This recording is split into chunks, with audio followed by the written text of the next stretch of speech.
Hello, pursuers. How are you? Welcome to another episode of the Pursuit of Happiness podcast. I'm your podcast host, Naz Kazimi, and guess what? We have the new mic. I'm so excited. So before we get into some of our recaps today, I just want to cover some things that I've been hearing in the news, really. So first, for example, hearing things about Frankie Taylor Paul. I'm not too sure if you guys watch her on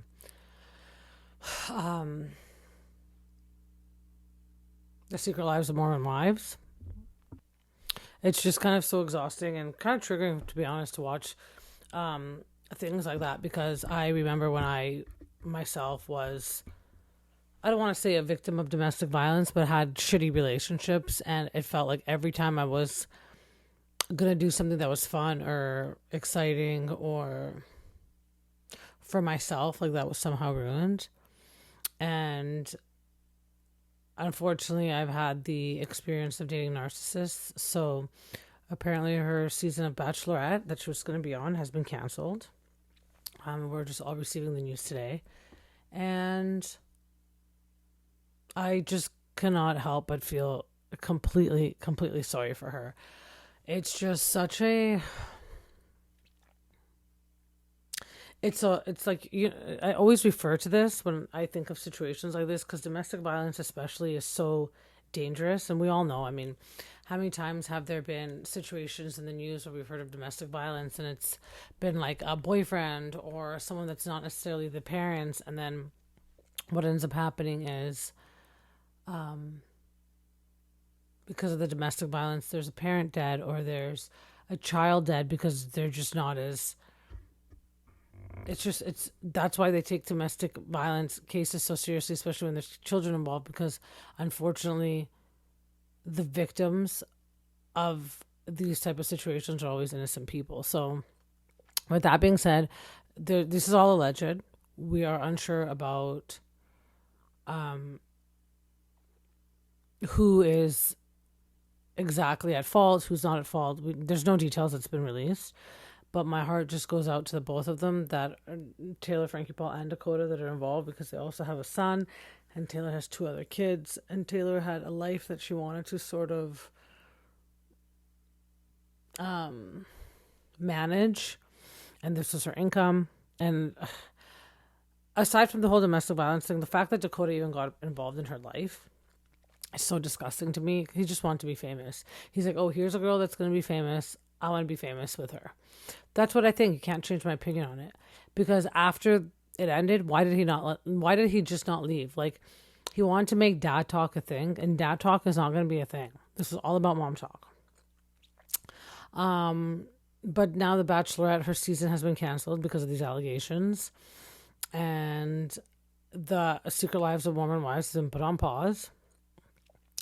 And it's not just her and Dakota that are earning income off of this. It was a whole bunch of other people that are involved. There's a whole cast, and the amount of lives that it's going to perhaps affect is the sad part, because again, it's these type of situations usually affect. There's 1, 2, 3 victims, but there's usually a village that it affects. So I just hope that they can learn from this. I mean, I haven't really watched remember I was supposed to do recaps of the new seasons, so it's just been so tough, but I'm so curious to know why again, Dakota's still part of it. Like, dude, you're not dating Frankie anymore. Why did production decide to leave it? Like, they wanted something fun, exciting to watch, but it kind of like crossed the line. And I feel like, that's when production could have been like, okay, yeah, thanks for that season, but like, you're done. Like, we don't need you anymore, So that's for that. My heart goes out to them, and best wishes to the both of them, and prayers that they get through this, because again, it's not just them. There's 3 kids involved and so many other people behind it. So that's my kind of chat with that. Lots of chat about, okay, so April's coming up. So I'm going to be traveling again next week. So I'm going to put out this episode. It's just been kind of tough, and also spring break. So, and I said I want to restructure how I do recaps. I don't want to necessarily go through every little thing that I've seen or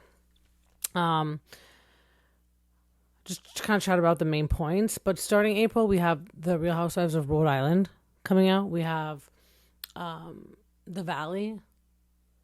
Not the Valley Persian style. I don't want to live in the Valley. Not Persian style. A regular Valley coming out. And what else is coming out? Oh, Real Housewives of Atlanta. I think there was one more that I don't remember. So Rhode Island, the Valley, and Atlanta. Yep. So 3 things are coming out. That's exciting. Summer Charm is ending. We're going to recap a little bit of Summer Charm. We are going to recap some Summer House. And we're going to recap some Beverly Hills. Okay? On a side note, me and my daughter have been watching old episodes of we're just rewatching, not recapping. We're rewatching the New Jersey Housewives, the Real Housewives of New Jersey. We're on season 2 towards the end. And yeah, like not me suddenly like liking the Manzos again because I watched it, you know? Like, it's just so interesting when you watch. And not to mention season 2, I believe, they had the whole trip where all the families came. Like, it was Joe Giudice and his mom and dad. It was Teresa and her mom and dad. Jacqueline Loretta and her mom and dad. Chris Loretta and his mom and dad. And then Caroline, who was actually a Loretta but then married Albie Manzo, her parents came as well, which are Chris's parents, because they're brother and sister. So, like, you had all these families bring all their... It was just, like... And I kept looking at my daughter. I'm like, when people say, like, Housewives used to be all about the families, yes. You see Joe Giudice take the girls to Taekwondo class. And it's, like, Gia, Melania, and Gabriella when they're young, you know? You see them all on the cruise together, having fun, drinking. And halfway, or I think not even halfway, like, at the beginning, very early beginning, maybe 5 episodes, then Dina quits. Because after the whole thing with Danielle. And then, like, not me feeling bad for Danielle, season 1. And then as soon as season 2 starts and she's kind of like, she brings her friend Danny and all these things. Then she got mad at Joe for using homophobic slurs. But then Danny's allowed to say, like, these homophobic slurs. And it's just like, then I was like, okay. I quickly remembered why people don't like Danielle and why we never liked Danielle. And, yeah, it's very interesting to watch. And how Teresa's like, I'll never talk to her, blah, blah, blah. And we know, because we're psychics and we can see into the future, how Teresa and her end up being friends later on, right? Still a Teresa fan. I'm just saying, like, things, it's just interesting to see how things evolve. I really want to try to get to season 3 where Melissa joins. But we've seen glimpses of Melissa in season 2 because Teresa had a housewarming party. Melissa was there in the background. And... You know, I do like Melissa, but I'm just thinking, like, her being in that season, because this is the season that we haven't gotten to the reunion yet, but I remember that we're going to get to the reunion, and Danielle calls out Teresa for not going to the hospital to visit when her nephew, which is Joey Jr., when Joey was born. And then that's when we step into season 3, which is his christening, and all that drama unfolds with the families, right? Not Danielle inserting herself into the family's business because she's trying to get back at Teresa, you know? But I could just see that happening, and I could just see, like, Melissa in the background, like, wanting for the cameras to pick her up. And so when I watched this, and at this point it's water under the bridge, doesn't matter, but I could see her trying to perhaps get on the show. I don't even want to get on the show back then. It looked like fun. Imagine that trip. That entire cast trip, only Joe Gorga didn't go with his family, but, like, his parents were there. Like, they went everywhere. They even visited his family. Like, that would have been an awesome trip for them to be on, but they came the season after, right? So it's so interesting when you go back, and it's so true. Like, it does go back to the core of just being family, and the fights weren't as intense. Although the whole thing with Danielle was pretty dramatic. Like, because then remember, Jacqueline's daughter Ashley pulled her hair, and then she wanted to press charges, and she had these little gangster guys get involved, and then the whole thing with Kim G and Caroline Manzo's son are best friends. It's just so interesting. And then this is where Kim D starts to kind of become more of a prominent figure on the show. It's just so interesting to watch back, and my daughter loves it. And we love when the girls fight with each other, like mostly Gabriella and Melania. Oh, and Adriana's already been born. Idina reappeared for Adriana's christening. So it's just really interesting to kind of see these kind of things and just remember what the core value of Housewives was, before it kind of went off the rails. But anyways, I hope this mic sounds good, you guys. I'm so excited. But let's move on. Let's move right along. Let's start with Beverly Hills. So as we know, the ladies all take a trip to, Italy. Speaking of Italy, I always said that I want to get married in Italy, and I was like, I want to get married in a vineyard, and then I want to take my honeymoon in Greece. But I just love the country. There's something about the countryside, and I'm a water girl. I like water, but there's just something about the countryside in Italy that just it makes it look so romantic and refreshing. It's like you could have a house there, and then it goes for miles where there's not another house, but there's also no traffic, and there's like no obstruction, and there's views, and it's beautiful, But anyways, Beverly Hills Housewives, they all go to Italy, right? And there's a couple things here that I kind of want to go over. First of all, I do like Dorit. I just want to say that first and foremost, but it is starting to piss me the fuck right off how she's always late for everything, and she never takes accountability for it. Like there's always an excuse.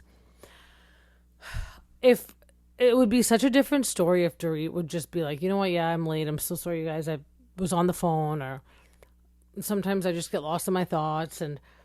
But it's also interesting because what would the excuse be at this point? Because she has been doing this for seasons now, where she's just consistently late, and she just doesn't even she doesn't even walk in with an apology. Like, guys, I'm so sorry I'm late. I just was tired. Nothing. She just walks in as if nothing has happened, Then when they're sitting at the dinner and people are like, oh, we heard that you were with PK, and she's like, yeah, I am. And then Erika kind of calls her out and says, I was just with you for a whole day on the flight, and you never mentioned anything to me. And she's like, well, I'm trying to keep it a secret who I talk to because I'm judged. We all know who that was directed towards in the group, but the way that she said it, if I was Erika, I would also be offended. Eric, I mean, it sucks that you have to be careful with your choice of words, but if you really care about your friendships, yeah, you do. For example, her saying that, I feel like she, saying something like, Erika, I was just waiting for the right moment to tell you, but I kind of just didn't want to say anything initially because I know that sometimes when I do say things, not to you in particular, but when I do say things, I'm judged, so I just want to sit with it for a little bit, and then I was going to tell you for sure, Yeah, so Dorit has this really interesting way with words, and I get it. It's just sometimes you just want to be comfortable. You don't want to be thinking about what you're saying. But also, Dorit, do you want friends? Do you want to be pissing off the wrong people? I think there's a degree that, yeah, you have to care about how you speak to your friends, even though you're going through it. And I haven't seen Erika do anything mean to Dorit at all. Besides perhaps the odd occasion have Kyle's back, but even so, she's always told Kyle to stay out of it. So I don't understand where that came from, because it did in a split second kind of sound like it was meant to intentionally hurt Erika, which I'm pretty sure it wasn't.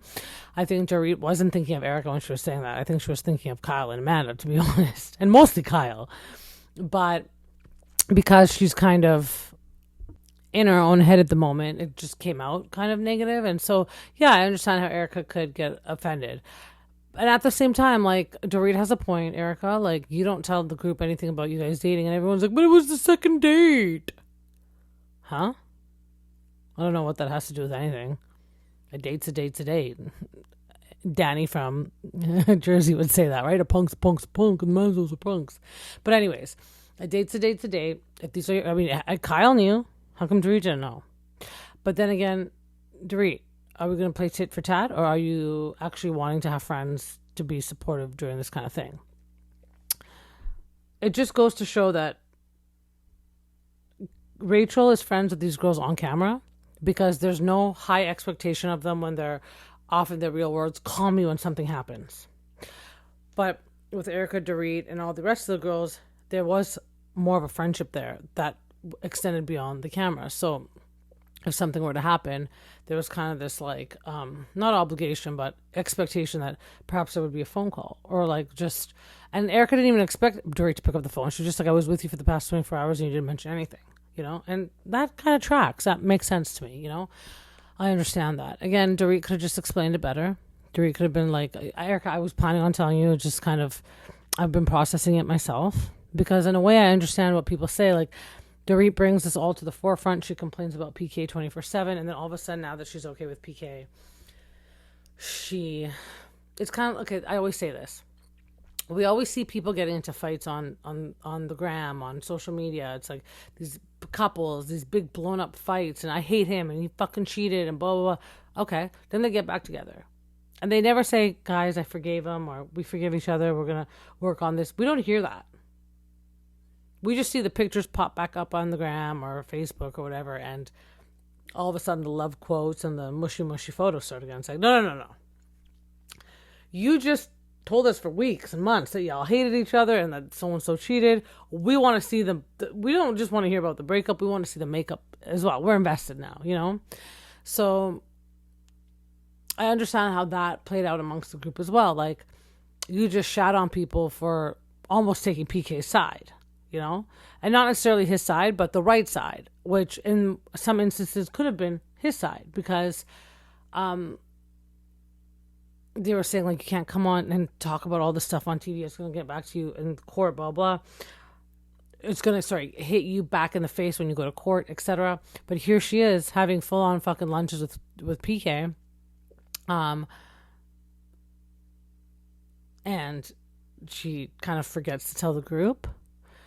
I get it that you're guarded, but then at this point, moving forward, you either tell them nothing or you tell them everything.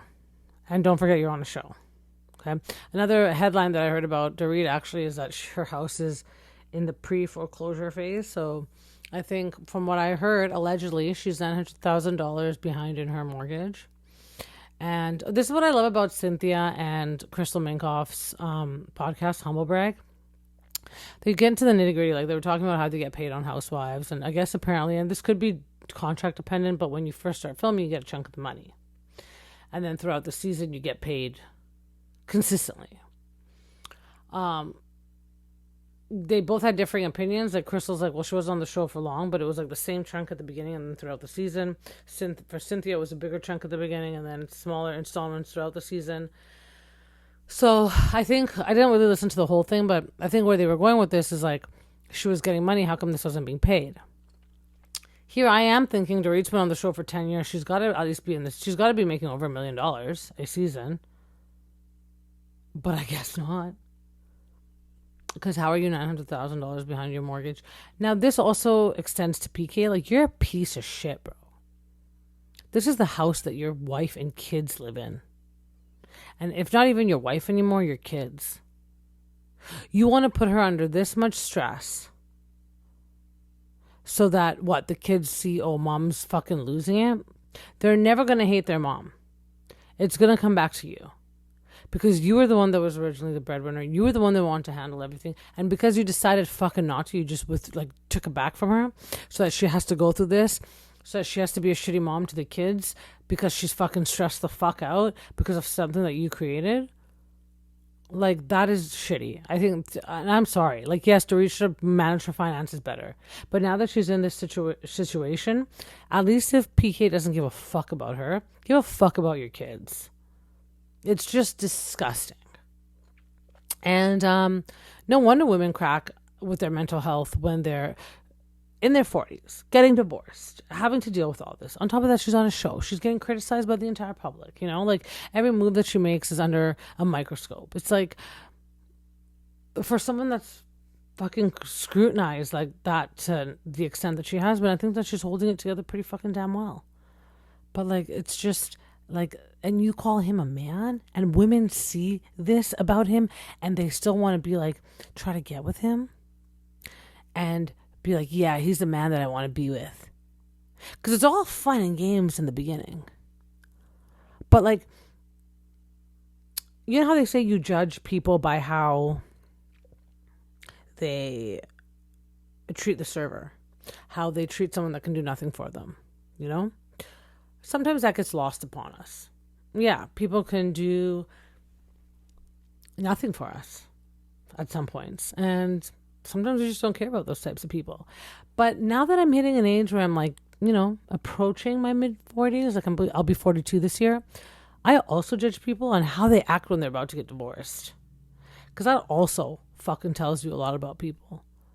Because are you telling me that if I decide that I want to walk away from this, you're going to react in that kind of way? No, I don't have no brain capacity for shit like that. I am sorry. Like, we can just go our separate ways now before we have much more invested, because I'm not going to be fucking having to mother a child and calm his fucking feelings down when I decide that I want to walk away because he wants to fucking throw a tantrum. It's ridiculous. It's similar to how Salley acted, which we'll get into, when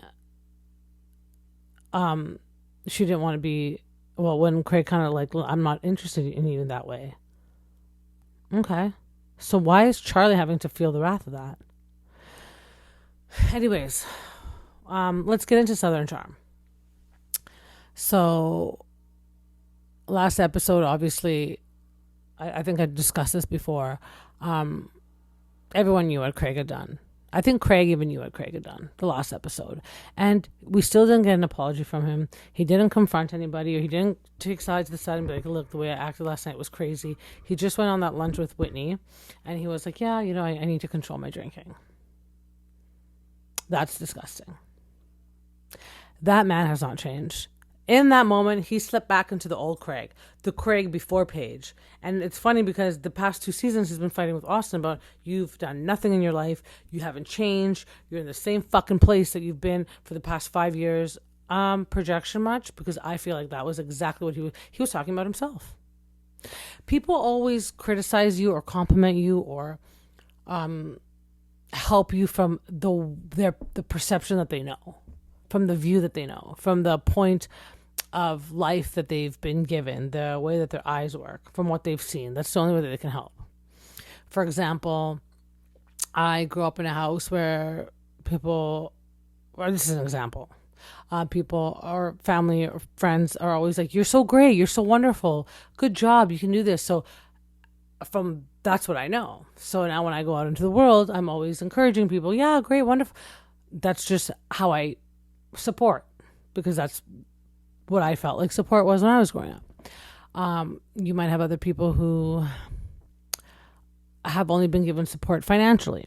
So every time you talk to them, you're like, oh my God, I'm under so much stress. I don't know what to do. They're like, do you need money? I can help you with money. Like that, because that's all they know. You know, they're providing help or support from what they know. So I feel like that's the same thing works with criticisms. That's why they say, like, when people accuse their partners of constantly cheating, could it be perhaps that they're cheating? Because why is that always on their mind? Let's say the other partner is not cheating and the other partner is just busy going to the gym, doing this. They're like, doesn't even have time to think about getting dick or putting the dick in someone else. But the partner is cheating. So that's why the partner thinks, oh, so that person's busy, they must be cheating, because it's coming from a place of what they know. So back to Craig, okay? Because this ties in with all this mental health stuff. I feel like Craig criticizes and insults and is critical from a place that he knows. And the only place he knows is where he's been. And that's why he gives shit to Austen.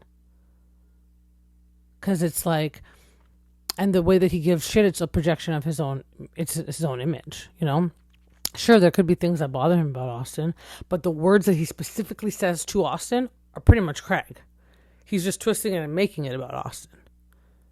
You know? I don't think he spent enough time with Austen in the past few years to really know what to criticize Austen about, but he's just coming from his own reflection. And I know somebody close to my family that's exactly the same way, and he still sees me as the same person that I was like 15 years ago, 20 years ago. And every criticism that he's ever made to me, we have found out as a family that it comes from him, and he's actually going through the same thing. Or he's the one that's doing it. That's why he's saying that other people are experiencing it. It's because it's his experience.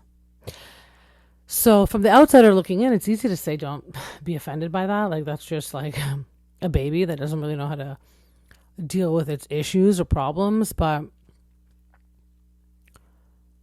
when you're in it, it's fucking frustrating as hell. And it's not until you're out of it and time has passed that you really realize, okay, interesting that this really had nothing to do with me and everything to do with them. And I'm hoping that like watching this back, they can go through it. They can see it, not go through it. Even now, the reunion came out. So we just saw a reunion episode 1. And it's interesting because Craig takes no responsibility. No accountability, no responsibility, nothing. Even to this day, everything that he says, it's like, well, because you did it to me, so I had to react. It's my reaction to you. I'm actually a good guy. I'm an empath. Really? You're an empath? Did you feel sorry for Austen when you were saying that? Did you feel bad for Salley when you did that? Did you feel bad for Venita when you said that? No. Instead, his response was, well, because Venita said something to me, that's why I did that. Salley said something, got involved in my business, that's why I said that. Austen keeps fucking, throwing digs, that's why I did that. Everything is a response to somebody else's actions. Craig, we're not fucking 12. Of course, everything that we do is a reaction to something, but we can only control our own reaction. So how come you're unable to control yours? I really think that he needs to not be given the platform. No one wants to film with him. He's kind of like, not boring, but it's just, I mean, it's the same thing over and over again every year. What? Now he's going to find a girlfriend. He's going to fucking calm down for a year. And then he's going to return to being the same person that he was. Talk about not changing. That's Craig. That's fucking him. Nobody else but him. You know? It's just so sad to see.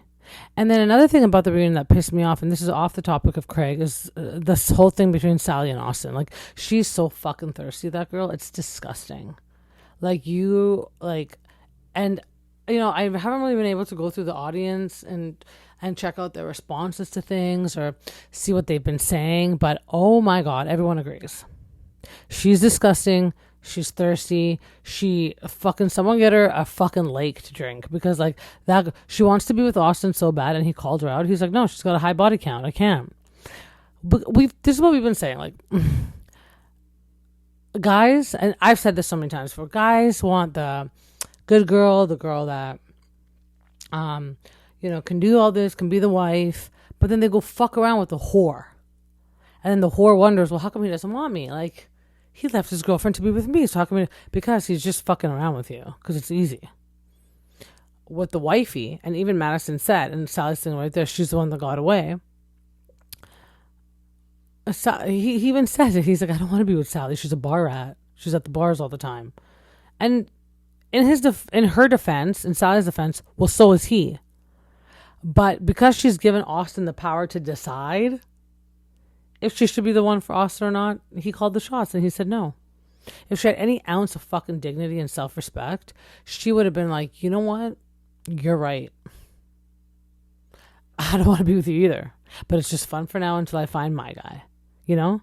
But it's like she's kissing his feet. Like, everything is Austen, Austen, Austen. It's just, it's getting so disgusting and gross, and the entire cast sees it. It gets even funnier when, like, I think it was Andy asked them if they've hooked up, and then Madison's like, you must think that we're a bunch of fucking idiots if we don't think that you guys have hooked up. And of course, there's Austen not wanting to admit it, and she still can't take a clue. Like, she thinks that, like, he, like, loves her. I just feel bad for her, because either she's actually really dumb, or she plays dumb, which is even worse than being dumb, because she can't take the hint, and she makes herself, like, it's not just what makes it even worse and different is that, like, everyone's watching you behave this way.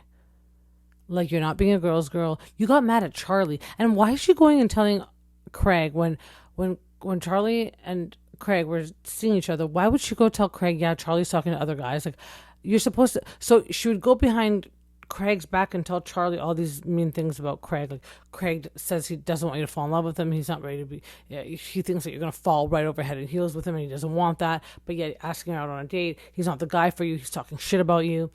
But then goes to Craig and tells Craig, yeah, Charlie's seeing other guys, and it just makes no sense to me. Like, why would you call out your girl like that? It's like, when it was the Vanderpump reunion, Vanderpump Rules reunion, Audrey said something about Angelica, which I think goes for Salley, although Angelica and Salley, actually they're a lot alike, although they're also very different, but still very alike. In their own way, They both want to be the only girl that guy is talking to or interested in. It's not like Charlie maliciously went and stole Craig from Salley. Craig had decided that he was interested in Charlie. Charlie played no part in this. Charlie was just introduced to the show and she was like, being herself. I don't know why Sally's vendetta was so bad. Like, see what I mean? Like, you have to really be careful about how people break up with each other. This is probably another red flag for Austen. If she really wants to be with Austen, Austen's like, wait a minute. Austen's probably just too scared to tell her no because he saw what happened when Craig told her no. And then she made this whole entire wrath against Craig.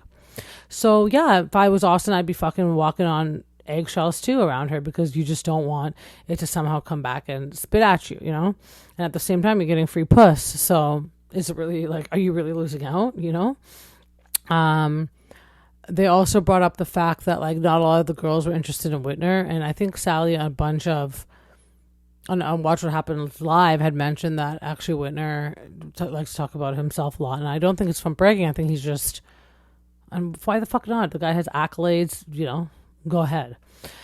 But, they seem a little bit below him in that sense. Like they just don't grasp that type of self-confidence, perhaps. So maybe it comes off as cockiness to them, I would like to see a little bit more from Molly, though. It's been really kind of a slow season for her.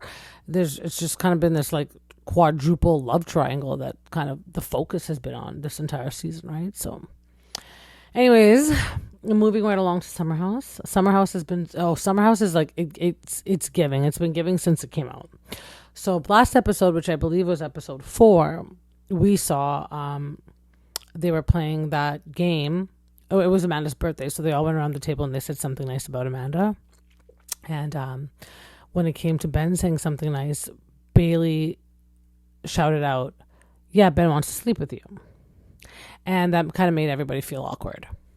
Now, what have I been saying from the beginning? Ben and Amanda, like 1000%. I knew that in Italy some sparks started because when I heard that they went skinny dipping together, even though when Kyle was there, I could see the way that Ben looks at Amanda, and it's like, it's not hard to tell.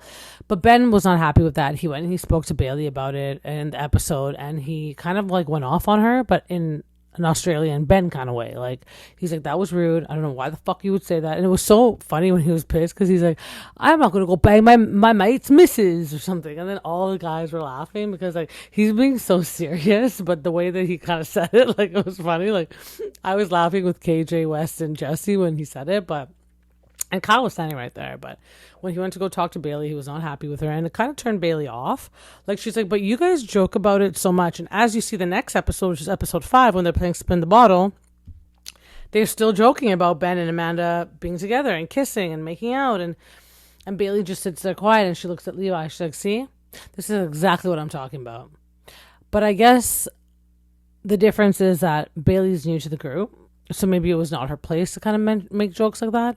Although I do find that like if you're making jokes like that out in public, it's kind of free for all. Nonetheless, she took it like a champ. She realized, okay, Ben does not like these kind of jokes, and I'm not. Even Amanda didn't say anything. It was Ben that was more kind of upset about it, which kind of guilty conscience, Ben, guilty conscience. But yeah, so we see that happen. Okay. Now moving right along, remember Dara? It's Dara. But the girl that came, that she was supposed to be there with Ben, but then she ends up hooking up with KJ. So they're kind of still going strong. But we see for episodes coming up, because episode 5 just finished, and then now episodes coming up, that apparently she spends some time with Ben. So I'm excited to see what's happening, because it also shows that there's another girl that gets invited in, and it's kind of Ben's girl, and her name's Sabrina, and Ben thinks like this is the one, blah blah blah. Which I totally thought that something would happen between Amanda and Ben, but who knows? Maybe later on down the road, because they're still married on the show, and they're just now going through a divorce in real time. So perhaps that's kind of on the back burner for now. Although I wouldn't, I wouldn't cross that off the list ever. And I also think that Amanda just wants to kind of stay out of the group. It's just too, I'm pretty sure her next relationship she doesn't want to bring to the group,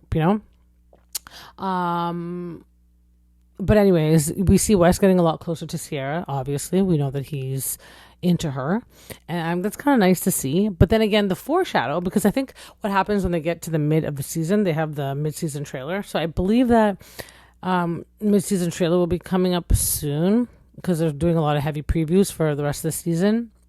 And it's funny because you can see okay, first of all, with Ciara and Wes, that like he fucks up big time. Like he says that he likes her and that he wants to be with her, but then he fucks it up. And it's just like, man, stop stringing her along. Like these guys just want a storyline, and like they feel like if they get with Ciara, like then they have a storyline. Because as soon as Ciara shut down Jesse like has no more storyline. Like he's not the focal point of attention anymore. He's almost boring now. So now it's West. So let's see what West does, you know? But it's like, it's not fair to Ciara. Like you want to be with her. This is what I never understood about guys. Like you want to be with the girl, but then like you just don't settle down with her, but you're still fucking around with other girls, knowing at the back of your mind that that's the girl that you want to be with. Then you go and you be with all these other girls, and then you fuck them. Look, sex is sex is sex. Okay? Like it's just going to be sex no matter how many people you sleep with. If you really like that girl, if that's who you're talking about and thinking about, no matter how many women you sleep with, it's just never going to feel as good, or it's never going to be the girl that you actually like. So why not just give that a chance? Like, I want to really like Wes, but then from even what I see, like, it pisses me. If that's the case, it really pisses me off that he would do that, you know? To someone as sweet as Ciara. And then you see that Dara spends that time in the room with Ben, and then Levi and Bailey call her out. I really love this cast. I really like the new people. I'm not liking that Lindsay's back, and I don't like how Lindsay kind of is condescending to Carl. Like apparently Bailey and Carl have been going and kind of having coffee and in the city when they go back during the week, and Lindsay was a cock block for Carl. It's like, how are you still so mad, Lindsay? Like, oh my God. She's like, well, towards the end of the relationship, me and Carl stopped having sex. Duh. That's what people do when they're like ending a relationship. They're not really into each other anymore, you know? If that's the worst that he fucking did, like, you should be lucky, you know? And then she's still so angry with Carl. It's like, do you realize that if you and Carl happened, you wouldn't have Gemma? Like your baby daughter that you have right now that you love so much, she wouldn't be here. You might have had a kid, maybe, perhaps, but like it wouldn't have been Gemma. But Gemma's here. She's in the flesh. Like you love her. Like you wouldn't have met your ex that you had Gemma with if you and Carl didn't break up. Like how are you still so angry at Carl? I was angry at a lot of people before I had my daughter. I fucking hated them. But when I look back at it, would I want to still have those relationships with those people? Absolutely not, because all those things that came to an end led me to getting pregnant with my daughter, and that was the best fucking thing that I would do that a billion times all over again. So I don't get how Lindsay's so fucking angry still about it. Like, I just don't understand. But she is. And I think this has to do with some of the core beliefs that, like, you know, maybe she was rejected, and so that kind of triggers a trauma response in her that she might not be good enough. So I don't think really it has anything to do with Carl. I think it's just something that Lindsay has to work on, but she certainly takes it out on Carl, and it certainly makes it seem like Carl has done something wrong, even though years have passed. And I'm not saying anyone's innocent or taking anyone's side, but you can see that Carl has done what it needs to be to move on, to kind of be amicable in the group, because if she's going to be around, like, what's the point of holding on to these grudges, you know? And if anything, I would be like, Carl would be more angry because Lindsay fucking went on a tirade. I mean, look how she's acting now. You know, if there's anything like for him to be mad at, it would be, or for anyone to be mad, it would be Carl to be mad, you know? But, so yeah, Carl and Bailey are kind of in fruition right now. But yeah, they've grown on me. I'm starting to like them. I've kind of liked, even though they were a bit boring initially, Bailey and Levi, I like how they're girls. Even after Ben called out Bailey for what she said, when they were playing Spin the Bottle, which, by the way, Ben and Bailey had to kiss, which kind of broke the ice with them, and they're kind of friends again. And Ben was the one that kind of really dove in for it, right? That's kind of hot when you kind of like yell at the girl, but then you're willing to like kiss her. But I still think that like she, even though they were making jokes about Amanda and Ben kissing, she stayed out of it. She only gave her Levi, who's her best friend, a look. She's like, see, this is exactly what I'm talking about. And she just kind of went on with the game. So good sports, girls. They have each other's backs. They're not fucking petty and catty. And it seems like they have KJ's back too later on. So that's really nice to see. Yeah, so Summer House is good. Summer House is giving. Summer House is great. Ciara gets into it, how she kind of had to get into a lot of shit for dating a white guy who ends up rejecting her on TV. So I'm kind of disappointed to see that in the episodes coming up that Mr. West might have disappointed her yet again. So again, we don't know yet. This is just the commercials. You know how they try to give those commercials, So we'll see. Last thing I kind of want to go over is Ladies of London. So another episode came out. It was episode 3. It's so good. So the girl's name that, remember I said there was another girl on the show named Dara, and she outed, there was that Swedish model girl. The Swedish model girl's name is Missy. And she's the one that outed Dara and said that, you really put me in a shitty situation because you were talking all this shit about Myka, and Myka's your friend. And when she called out Dara quit on the spot, which was on episode 2. Well, episode 3 comes along, and Dara's back talking to Myka, but she doesn't really have confessionals. I've never seen Dara in a confessional. Maybe a couple times, actually, but in episode 1 or 2. But episode 3, she comes to kind of talk to Myka. But at that point, Myka in her confessional says, I know the relationship between me and Dara is completely over. Like, I cannot trust her again. So I think that's really going to be the last time that we see Dara. Then they have kind of like a thing to kind of get to know each other better. And a couple things I want to say. There's Margot and is there Martha? Yeah, so there's a Martha, and she's kind of like kooky. She's like the Kimmy, like they're kind of kooky characters on the show. And Martha and Margot are best friends. And I feel like Martha's on something. And this is allegedly, this is my own opinion, just from seeing it. Like, she makes these really bad decisions. She gave this guy, like, a contractor her house key and some money, and he took off and he hasn't come back. And, Margot's like, I have kids now, and if you keep this reckless behavior up, I'm going to have to keep a distance from you, because, like, if I'm here hanging out with you, like, God knows who's going to come in and barge in and kill us. Or, like, do I have to constantly be worried about you and taking care of you? And I 1000% agree. Like, if people are constantly prone to making these reckless mistakes and are unaware of their actions, or aware and just don't want to do anything about it, I also would keep them at arm's length, because you just don't know what kind of situations they're going to put you in because of their impulsiveness, recklessness, indecisiveness, inability to kind of like stand firm on their ground and make bold decisions themselves, and kind of like, always put themselves in these bad situations. I also would have to reconsider my friendship with them. But there came a part of the scene towards the end where they all kind of were sitting down and just getting to know each other, and they're talking about things that have happened to them. And Missy, the girl, I could think that she could be Persian, but she's definitely got some Middle Eastern in her. She's from Sweden. Her brother was killed in broad daylight on Christmas Day or Christmas Eve. And Kimmy is kind of like, oh, well, she brought it on upon herself and blah, blah. And so on the car ride home, she was with Martha and Margot, and they're like, what are you talking about? How'd she bring it upon herself? They're like, she's making it a sob story and blah, blah. Well, everyone at that table went around and they talked about something about themselves. Some said something positive. Some said something that was important to them. And obviously, in a group, when you're told to say something about your life and you bring up something that was traumatic in your life, it's something that has affected you and ultimately shaped you. And if you're trying to get to know people better, I don't see why that would be a problem to bring something like that up. It's not like you're trauma dumping. It's just everyone brought up one thing, and she decides, some people brought up, oh, my father had cancer, this person died, and the Kimmy girl is just rolling her eyes. And in my head, because here's another projection thing, she's saying, oh, like, when people talk about it too much, it's, or when people talk about it too much, it's because they're hiding something or something. This is something along those lines of what she was saying. I watched it last week, so my bad if I'm not quoting it wrong. And here I am thinking this is the exact person who's talking about projection, but she's projecting. She gets so annoyed and so triggered when other people talk about something that's negative that's happened to them. Why is it triggering her so much? She has this perfect life and everything's perfect. Something's up in her past, in her life, that she hasn't brought to the forefront, or she's fucking just bearing it down deep, that when all these people talk about their stuff, it brings it up in her. So that's the wild card. And I thought Martha was the wild card, but Martha is a little bit more predictable now. Like, you kind of know she's kind of a little bit kook, but Kimmy is the conniving one. That's the one that we have to watch out for. Other than that, the show is great. It's called Ladies of London, The New Reign. Reign spelled R-E-I-G-N. So good, you guys. Watch it. Loving all these Bravo shows.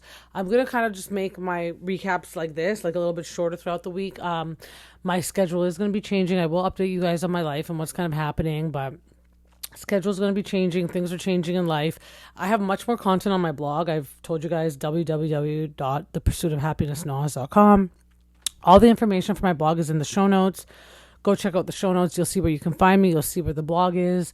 I kind of talk about these topics and mental health stuff, ADHD things. As we all know, that's what I am and what I have, and I try to just integrate everything that I want. Even when I watch these shows, I integrate it somehow so I can learn something from it. And I always talk about these kind of lessons that I learn on the blog. So go check that out. If you haven't already subscribed, please subscribe on Apple Podcasts, Spotify Podcasts, wherever you get your podcasts, wherever you get your podcasts, and wherever you're listening to this too. I would really appreciate that. Please comment, like, subscribe, share. I would appreciate that as well. Thank you for being here. I'm going to have another episode come out soon, and we're going to do another answer questions. Okay.